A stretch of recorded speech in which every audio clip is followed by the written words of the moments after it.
no Evangelho de Lucas, no capítulo 18, o verso 9 ao verso 14.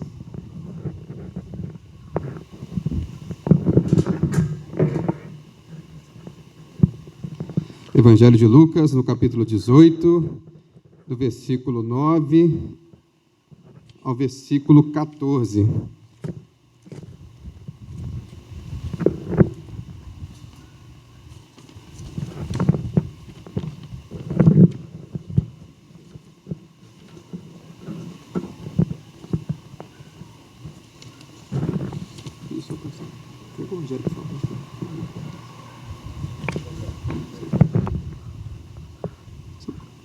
Amém, meus irmãos? Vamos então ler a palavra do Senhor, que diz assim: E disse também esta parábola a uns que confiavam em si mesmos, crendo que eram justos e desprezavam os outros. 2 homens subiram ao templo para orar, um fariseu e o outro publicano. O fariseu, estando em pé, orava consigo desta maneira: Ó Deus, graças te dou, porque não sou como os demais homens, roubadores, injustos e adúlteros, nem ainda como este publicano. Jejuo 2 vezes na semana e dou os dízimos de tudo quanto possuo. O publicano, porém, estando em pé, de longe, nem ainda queria levantar os olhos ao céu, mas batia no peito, dizendo: Ó Deus, tem misericórdia de mim, pecador.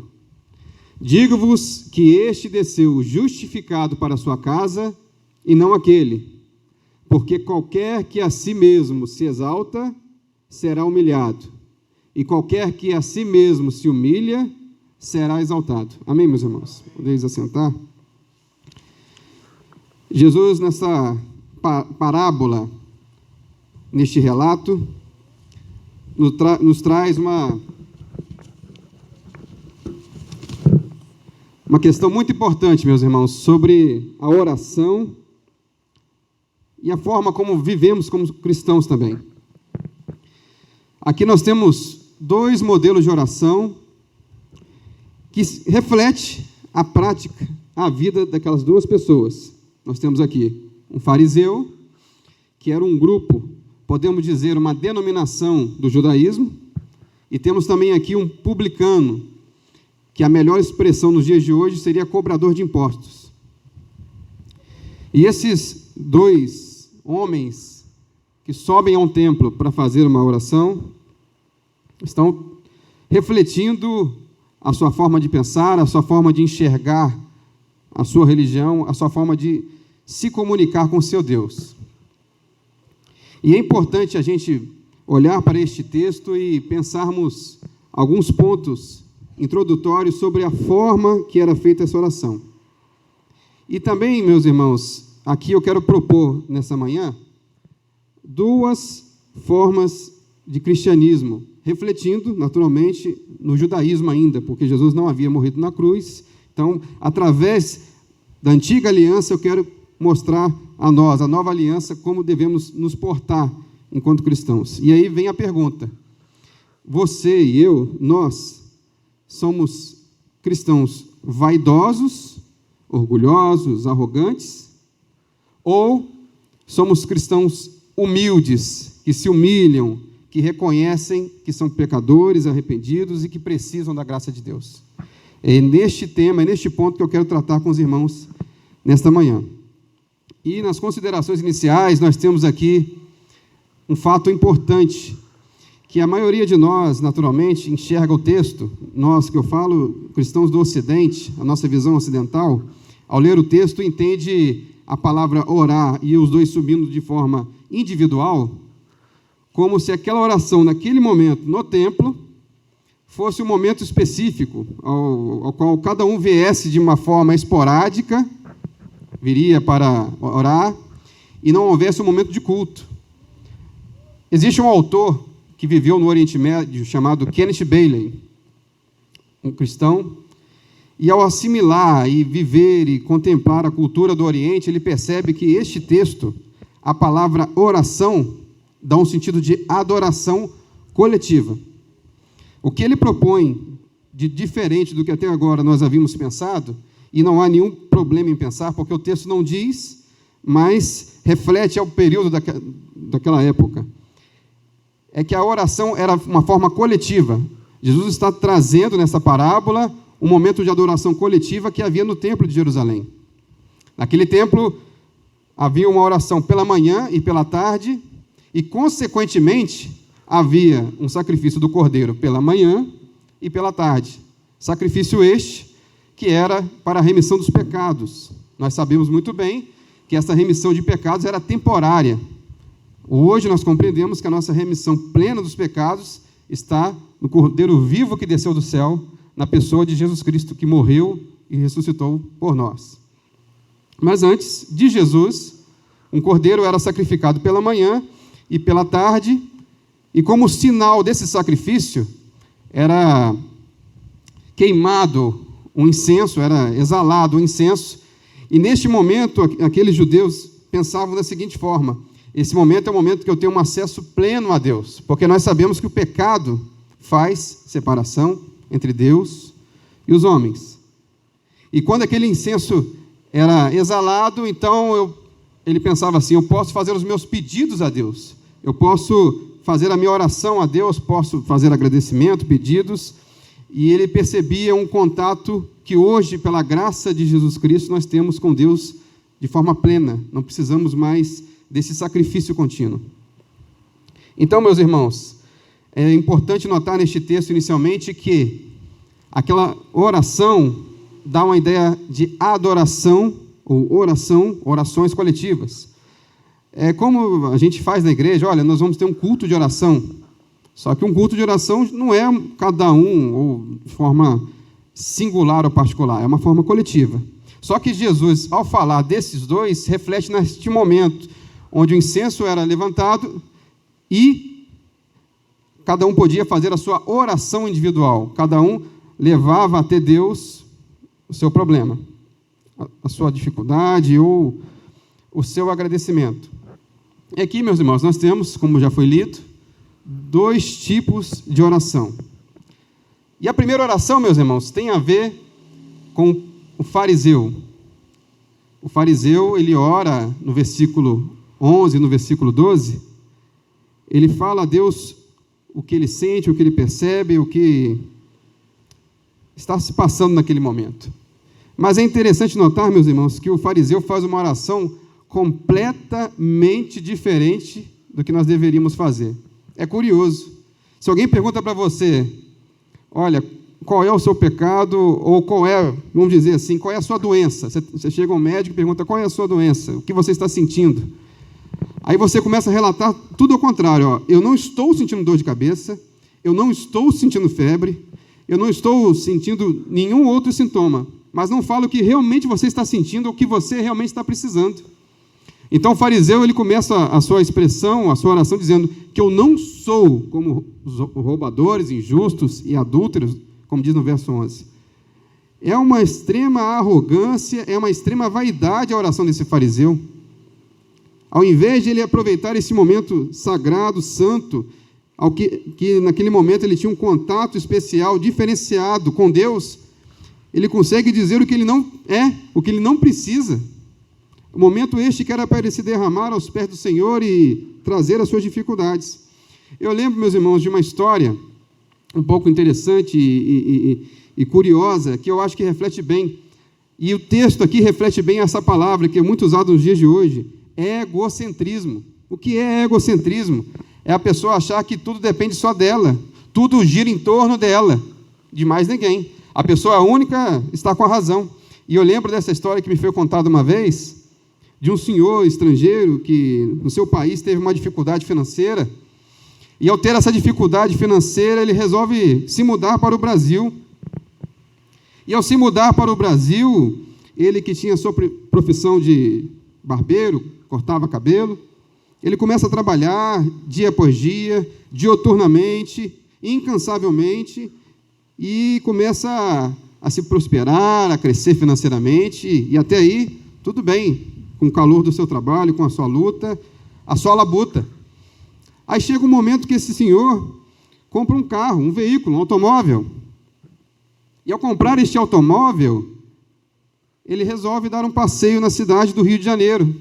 E ao passear no Rio de Janeiro, ele começa a andar pela avenida e começa a se assustar, porque tem alguns carros vindo na contramão. Ele olha aqueles carros vindo, um a um, e se desviando dos carros, e até o momento que ele para e pensa, e ouve até no rádio a seguinte informação: existe uma pessoa louca que está atravessando a Avenida Brasil na contramão.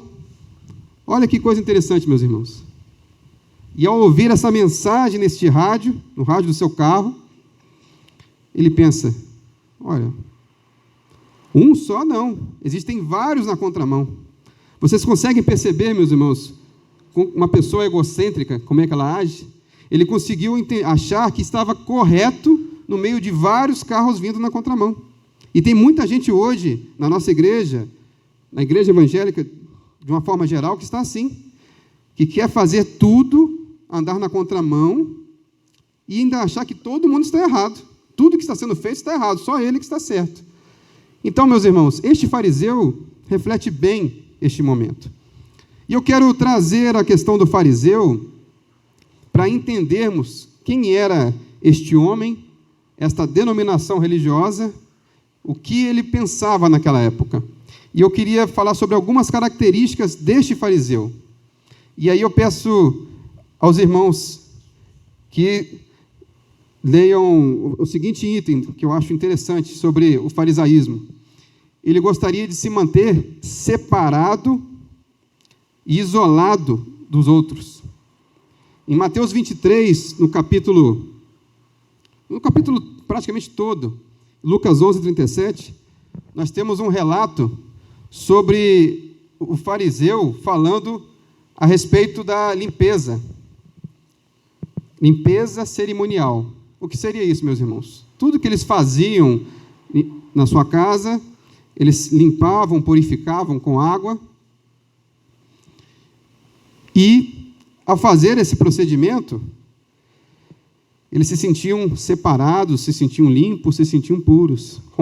E questiono, você vai ver em Mateus e Lucas, no momento os fariseus questionam a Jesus porque não lavou as mãos para comer, e no momento em Mateus, eles questionam Jesus e questionam porque os seus discípulos, os seguidores de Jesus, não lavavam as mãos. Então, meus irmãos, neste fariseu, neste grupo, eles sentiam uma necessidade tão grande de cumprir regras cerimoniais e faziam atenção a tão poucos detalhes, que em certo momento não faria diferença. Eu não estou dizendo que você não deve lavar seu prato na sua casa, seus utensílios, não estou falando que você tem que ser anti-higiênico. Mas sabe, Jesus estava operando milagres, Jesus estava transformando vidas, e eles estavam preocupados se Jesus havia lavado a mão ou não. Sabe? Coisa mínima. Não deixa de ter a sua importância, mas eles queriam pegar, no sentido da palavra, eles queriam fazer armadilhas para Jesus, para que ele fosse pego em algum delito, em algum erro grave.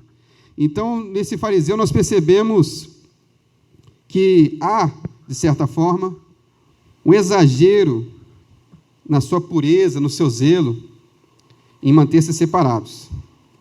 É de uma forma absurda, meus irmãos, como eles se mantêm separados uns dos outros. Mas o segundo item que os fariseus têm, e de forma exagerada, a praticar, era o seu zelo em fazer prosélitos, como diz em Mateus 23, versículos 5 ao 7. Neste caso, eles queriam sempre converter as pessoas, e até neste ponto também não há nada de errado. Nós hoje, como cristãos, nós evangelizamos, levamos a palavra. Só que Jesus percebia naquele grupo religioso um problema tão grande que Jesus começou até a se preocupar com as pessoas que se tornavam judeus ou se convertiam ao judaísmo através do farisaísmo, dessa religião, dessa denominação, porque Jesus entendia que eles ficavam pior do que eles eram. Olha que absurdo, meus irmãos. Você traz uma pessoa para uma determinada igreja, uma comunidade, e essa pessoa acaba se tornando pior. Mas é o contrário, nós, enquanto cristãos, nós trazemos a pessoa e nós entendemos que através do Espírito Santo, essa pessoa é transformada e tem uma nova vida. Vida diferente, vida melhor.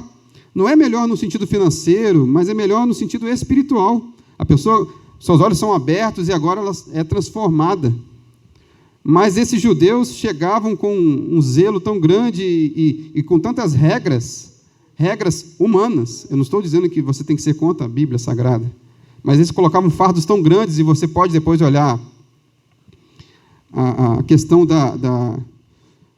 do judaísmo e do farisaísmo em Mateus 23, vai ter uma referência muito boa, que eles faziam a pessoa se tornar pior mesmo, pior como ser humano.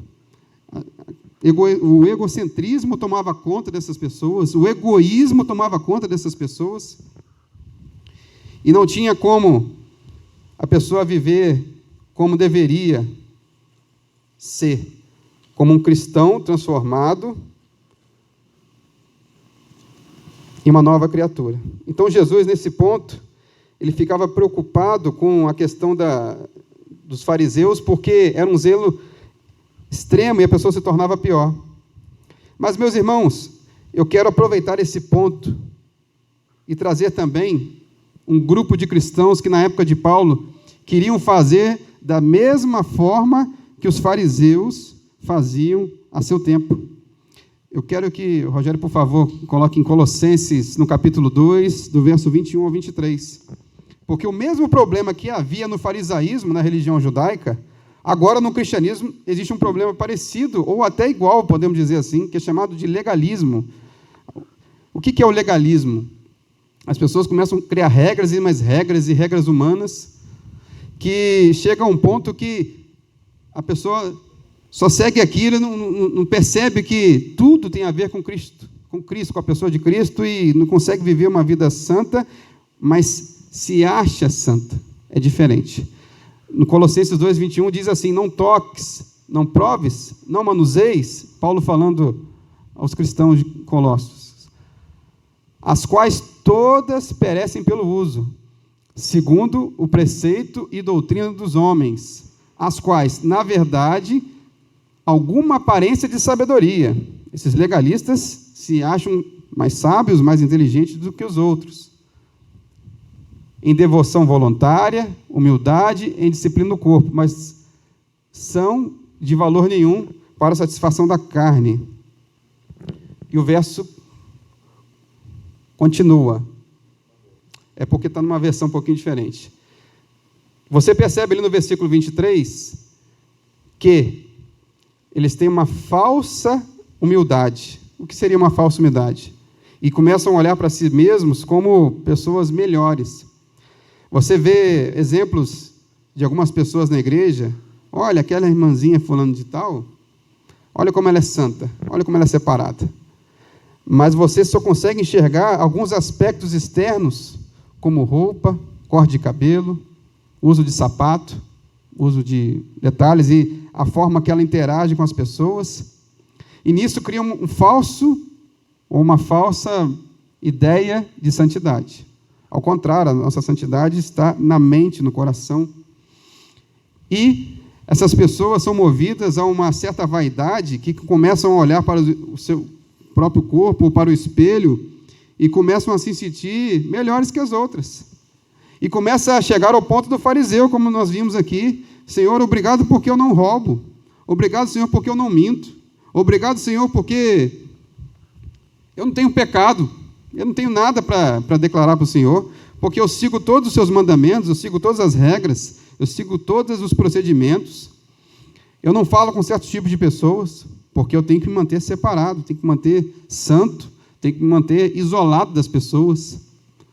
Mas aí, meus irmãos, está um detalhe muito importante, o que Paulo fala, e alguns também na igreja queriam que todos fossem circuncidados, uma prática antiga, queriam manter todas as práticas antigas do judaísmo, e Paulo diz, como diz Moisés, ou diria Moisés no Antigo Testamento, Vocês fazem a circuncisão, mas esquecem de fazer a circuncisão do coração. Tem muita gente que segue as práticas religiosas que são colocadas, mas esquecem da prática principal, que é a circuncisão do coração. É você olhar para Cristo e falar: Senhor, eu preciso de Ti. Senhor, eu preciso que a minha vida seja de fato transformada. Eu preciso ser transformado pela Tua palavra. E não entrar numa igreja, seguir algumas regras por seguir, procedimentos humanos, e achar que aquilo está resolvido, e pior, se sentir melhor do que as outras. Essa questão foi tão séria na igreja primitiva, que se você olhar depois em Gálatas 2, no capítulo 4, Paulo chama esse tipo de pessoa de falso irmão. Está lá bem escrito, falso irmão. Então nós devemos ter cuidado com esse tipo de pessoa, com esse tipo de prática, para não ficarmos vaidosos ou arrogantes, ou sentirmos melhores uns que os outros. E minha oração nesta manhã é que nós saímos dessa forma, transformados pela palavra de Deus, e como uma nova criatura, efetivamente, uma pessoa humilde, um cristão humilde. O terceiro ponto do fariseu, que é muito comum hoje nos nossos dias, e não precisa ser cristão ou estar ligado a uma religião para viver esse ponto. O fariseu, ele se sentia cada vez mais, sentia necessidade de se manter a aparência e mostrar para os outros. Percebam no versículo 11, que o fariseu está orando de pé, de uma forma isolada, para mostrar assim: gente, aqui é o fariseu. Você também, olhando em Mateus 23, onde Jesus condena praticamente todas as ações do farisaísmo, os fariseus andavam com filactérios, andavam com diversas vestimentas para se mostrar diferente das outras pessoas. Olha lá, vai ali um fariseu. O fariseu, ao orar, orava de mãos abertas e falava bem alto e de forma separada, como já vimos aqui, para mostrar quem ele era. E o fariseu, você percebe que ele tinha uma necessidade muito grande em estar em evidência. Você vê lá, e Jesus disse que eles gostavam de sentar nas primeiras cadeiras, gostavam de se mostrar como superiores, melhores. E hoje, meus irmãos, na nossa sociedade, e com o advento das redes sociais, com o início das redes sociais, o que tem de gente querendo se promover, buscando a aprovação das outras pessoas, querendo ser aprovados pelas outras pessoas e se sentir melhores. Você vê nas redes sociais, ninguém, a não ser um caso muito excepcional, você não vê ninguém colocando derrota, frustração, dificuldade, problema na rede social. Você só vê, geralmente, uma pessoa colocando as suas vitórias, as suas conquistas, e essa necessidade de se mostrar para as pessoas e de se mostrar melhores em relação às outras. Mas agora eu quero falar, meus irmãos, deste cobrador de impostos e a sua oração, no versículo 13, que diz que ele orou de forma humilde, de forma de arrependimento. Eu quero falar um pouco também sobre este publicano, ou cobrador de impostos, meus irmãos. Eu queria que vocês tivessem a seguinte noção do que era este homem para a sua época, para o seu povo. Vocês imaginem que nós estamos no Brasil, um país livre e democrático, onde podemos escolher os nossos governantes, e que, regra geral, eles são brasileiros natos. Mas eu quero propor aqui uma simulação de que o Brasil, em um determinado momento, ele fosse invadido por outro país. E ao ser invadido por um outro país, ele começa a ser dominado e subjugado por este país. Este país, supostamente, ele fala assim para o Brasil: olha, você pode ter as suas regras, a sua vida normal, ter os seus procedimentos do dia a dia, não queremos mudar as suas leis, mas nós queremos de vocês respeito ao nosso país e, que é o mais importante, impostos altíssimos. Você imagine que a carga de impostos seria cada vez aumentada para suprir esse país invasor. Só que aí, meus irmãos, vem um detalhe: os cobradores de impostos do Brasil, que serviam a este país estrangeiro, é o exemplo prático e específico desse publicano. Esse publicano, ele, cobrador de impostos, ele tinha uma agência, vamos dizer assim, ele tinha uma firma, uma empresa, que o Império Romano dizia assim, olha, eu quero R$1 milhão, mas o que você conseguir a mais do que este R$1 milhão é seu. Então, meus irmãos, eram cobrados impostos acima da medida para que este cobrador de impostos tivesse seu lucro. Então, o imposto já não deveria ser simples, era um jugo pesado para o povo de Israel, o povo judeu naquele momento. Mas imaginem que esse cobrador de impostos ainda cobrava mais para obter o seu lucro. Então, naturalmente, você se colocando no lugar dessas pessoas, vocês teriam ódio, sejamos sinceros, meus irmãos, raiva desse tipo de pessoa que servia a um país invasor e que ainda trazia fardo muito pesado financeiramente para a nossa população.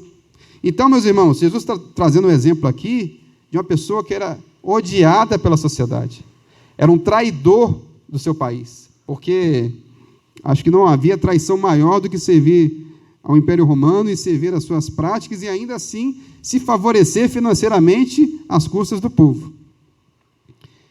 Então, meus irmãos, perceba que este publicano tem muita coisa para se arrepender. Eu não estou aqui dizendo que ele não deve se arrepender dos seus pecados, que ele não devia mudar a sua vida.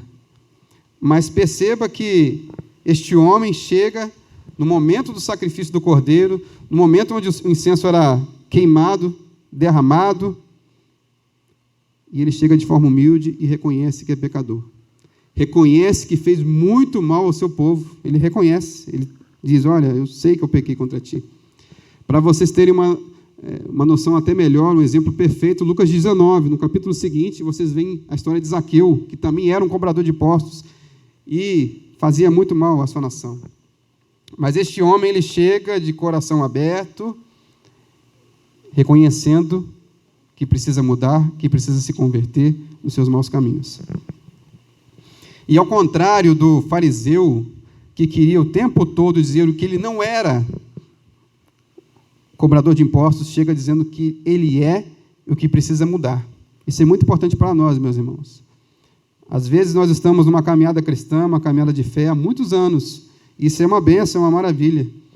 Mas que nós sempre tenhamos a mentalidade de parar, todos os dias refletir e pensar o que precisa ser mudado em nossas vidas. Pedir a orientação do Espírito Santo de Deus para que Ele nos molde, nos transforme a cada dia.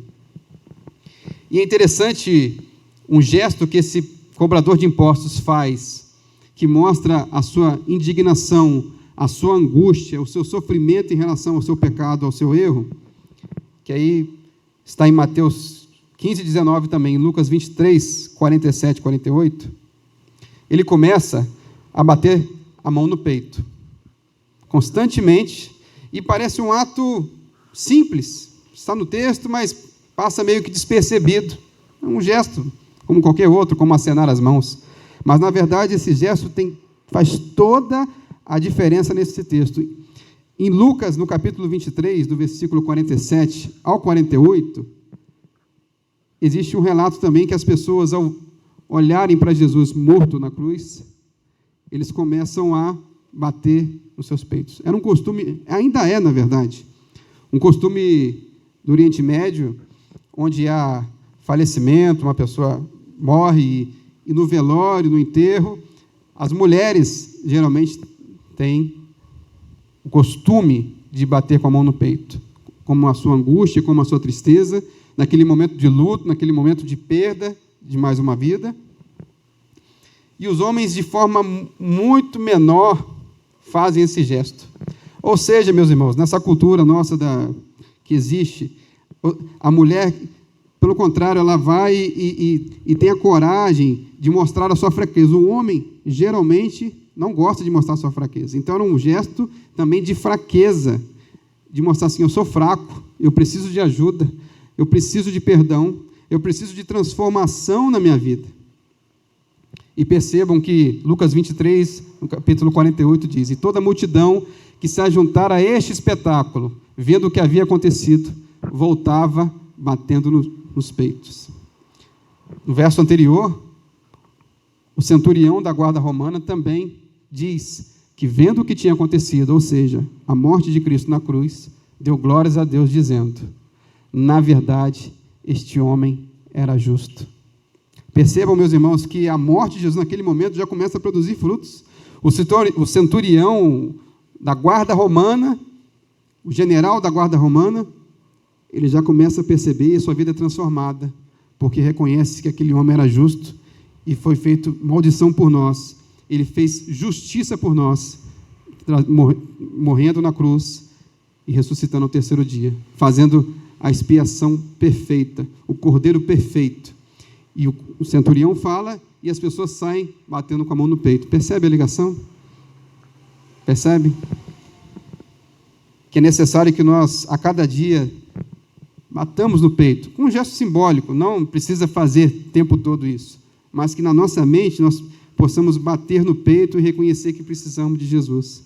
Precisamos a cada dia sermos transformados e moldados segundo a tua santa vontade. E, meus irmãos, para concluir, vem a questão: quem nasceu justificado? Jesus responde essa questão no verso 14. Quem desceu justificado foi o publicano e não o fariseu. Tanto que o texto faz questão de ressaltar que o publicano desce primeiro. E o ato que Jesus fala, que parece até uma frase clichê, que muitos usam, né? Humilhado será exaltado e o exaltado será humilhado. Mas ela não é uma frase tão simples assim, meus irmãos, porque o exaltado aqui faz referência ao Antigo Testamento. Quem era o único, que até hoje também, nos nossos dias, deve ser e é exaltado? Deus. Mas quando ele fala que este homem foi exaltado, dá uma ideia de que este cobrador de impostos foi exaltado e teve acesso direto a Deus, de verdade, com plenitude. A sua oração foi ouvida por Deus e foi reconhecida por Deus, e Deus começou a transformar a sua vida. Mas o fariseu não. Ele foi humilhado, porque nessa humilhação desse fariseu, por querer se exaltar, por achar que pelos seus méritos próprios, pelas suas atitudes, ele merecia ter um acesso diferenciado e especial com Deus, este fariseu foi humilhado. Então, meus irmãos, aqui diz, na santa palavra de Deus, que humilhado será exaltado, ou seja, se você se humilha aos pés do Senhor, se você se humilha e reconhece que é pecador, se você se humilha e percebe que as suas ações não são suficientes para chegar até Deus, ações humanas, ações metódicas, cotidianas não vão fazer, a não ser a única ação que você dá aos pés do Senhor. Fazer como aquela mulher que lavou os pés de Jesus e se humilhou aos pés dele e reconheceu que precisava de transformação. A Bíblia e os evangelhos, os relatos dos evangelhos, a todo momento está falando sobre isso, da simplicidade. É um ato simples, é reconhecer, tirar sua vaidade, tirar seu orgulho, como Naamã, que foi pregado aqui uns dias atrás, reconhecer o seu orgulho, entender que você precisa de Jesus. Entender que a sua oração é reconhecer e declarar o que precisa ser mudado na sua vida. E não o contrário, porque chega a ser espantoso uma pessoa orar dizendo que não precisa, ou que não é. É espantoso, meus irmãos. Você orar dizendo a Deus: olha, eu não preciso disso, eu não preciso daquilo, eu não sou isto, eu não sou aquilo. Chega a espantar. Mas, infelizmente, é provável que tenhamos pessoas assim em nosso meio ou na nossa cidade. Provável não, eu tenho certeza que existem pessoas assim. Eu não posso apontá-las, mas existem. Pessoas que com seu ego, com o seu eu, se dizem melhores que as outras e acham que estão justificadas por Deus ou perante a presença de Deus pelos seus atos. Mas, ao contrário disso, não estão. Como aquele cobrador de impostos, sim, foi exaltado porque ele conseguiu chegar perto de Deus. A sua oração foi ouvida na sua plenitude. E eu quero encerrar com o texto de Hebreus 9, no versículo 27, e dizer para os irmãos que este momento de sacrifício que é feito, ou era feito, todos os momentos ou todos os dias no templo de Jerusalém. Esse sacrifício do cordeiro não é mais necessário, porque, como vimos em Lucas, o cordeiro foi queimado, e Hebreus fala sobre isso, que é o 37, se não me engano, o 27 é que o homem está ordenado a morrer uma vez só, segundo o juízo. Acho que é o 37, é o penúltimo desse. Que o Cordeiro de Deus, ele foi morto, Cordeiro de Deus, Jesus Cristo, foi morto para nos dar vida e vida eterna. Hoje nós temos essa facilidade de a cada dia podemos orar e ter acesso ao Pai. Não precisamos mais sacrificar animais. O acesso ao Pai está pleno através da pessoa de Jesus Cristo. Aí vem essa pergunta, como diz lá o 28, perdão. Assim também Cristo, oferecendo-se uma vez para tirar os pecados de muitos, aparecerá a segunda vez, sem pecados, aos que esperam para a salvação. Então, meus irmãos, nós devemos nos render a Jesus. O sacrifício de Cristo na cruz foi pleno, perfeito e último. Não há mais necessidade de sacrifícios. E Ele virá uma segunda vez, como o texto diz. Ele virá para buscar a sua igreja, na segunda vinda de Cristo. Mas eu quero, nesta manhã, que nós saiamos com a seguinte reflexão, com a seguinte pergunta em nossos corações: como nós estamos vivendo enquanto cristãos? Nós estamos sendo cristãos orgulhosos, arrogantes, vaidosos, egocêntricos, que acham que a igreja depende de mim, a igreja precisa de mim, e não ao contrário, que eu preciso de Jesus e preciso da igreja para ser fortalecido em comunhão. Ou nós somos cristãos humildes, que se humilham, até a questão de se esvaziar. Apesar de nós não termos nada, o que a gente acha que a gente tem, a gente deve se esvaziar e retirar do nosso coração e reconhecer Jesus como nosso único e suficiente Salvador. Hebreus diz, Ele virá uma segunda vez. Você está preparado? Como está o seu coração nesta manhã? Como está a sua vida diante de Deus? O texto fala, um exaltado e outro humilhado. Um teve acesso ao Pai de verdade, plenamente, e o outro não. Que nós possamos sair dessa manhã com esta reflexão nas nossas mentes. E eu quero orar por você que deseja que o seu coração seja transformado pela palavra de Deus, pela pessoa de Jesus Cristo. Vamos orar, meus irmãos. Senhor, meu Deus, nosso Pai, obrigado, meu Deus, por essa palavra tão linda, tão abençoada nas nossas vidas, ó Deus. Amém. Essa palavra que nos humilha. E obrigado, Senhor, por nos humilhar. Obrigado, Senhor, por colocar a nossa vida no seu devido lugar, ó Deus. Obrigado, Senhor, porque o Senhor mostrou essa manhã que nós somos pecadores e que não há diferenças. Existem as consequências do pecado. Existem pecados que trarão consequências maiores que outros, mas todos são pecados. E Romanos 3:23 diz que todos pecaram e carecem da glória de Deus. Todos nós somos pecadores. Mas nós estamos aqui, ó Deus, nessa igreja, como pecadores arrependidos, de coração aberto, que entendemos a mensagem do Evangelho de Jesus Cristo, que morreu e ressuscitou por nós, e que agora nós podemos ter acesso pleno ao Pai, em oração, em pedido e súplica.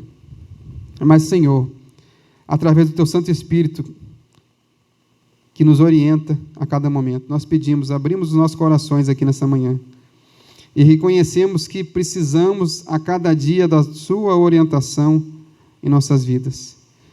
Nós pedimos, ó Deus, que o Senhor, de fato, presida, seja o líder das nossas vidas, ó Deus. E que o nosso eu, a nossa vaidade, que em muitos momentos isso acontece, nós reconhecemos, ao olhar para o próximo e acharmos superiores ou melhores, mas que não, nós estamos como pecadores arrependidos, que carecem da graça de Jesus. Da mesma forma que todos os que estão sem conhecer a Cristo, carecem também, Senhor. Em que nós possamos aqui dentro dessa igreja, ser uma igreja, ó Deus, que acolhe, que não perde, ó Deus, a essência que é a mensagem do Evangelho, que não perde também a simplicidade do Evangelho, ó Deus, que é reconhecer a pessoa de Cristo como o único, suficiente Salvador de nossas vidas, ó Deus. Que as práticas que nós fazemos são muito importantes, mas são secundárias. São consequências da nossa vida transformada. E que nós devemos, ao perceber que temos uma vida agora transformada a cada dia, uma vida que busca a santidade, que isso não é mérito nosso, mas é mérito do Senhor. É o Senhor que aplica em nós a santidade, ó Deus. Que em nós, em igreja também, Senhor, não fiquemos preocupados com questões tão importantes, coloquemos coisas secundárias no lugar da principal, ó Deus. Que a questão principal dessa igreja seja levar o Evangelho a toda criatura, e que essa criatura seja transformada em filho de Deus. Amém. Nós pedimos, ó Deus, mais uma vez, pela semana que vem, ó Deus, que haverá um evangelismo, que o Evangelho será pregado, ó Deus, como já é feito nessa igreja, mas de forma especial, que o Senhor abra a mente e os corações dessas pessoas que ouvirão a mensagem do Evangelho. E que nós cheguemos a este local com humildade no coração, mas que apresentemos, ó Deus, com a autoridade do Teu Santo Espírito, a mensagem da cruz. Que essas pessoas possam, ó Deus, reconhecer que são pecadoras e que carecem da Sua graça. Em nome de Jesus, é a minha oração nesta manhã. Eu te peço, te louvo e já te agradeço. Amém.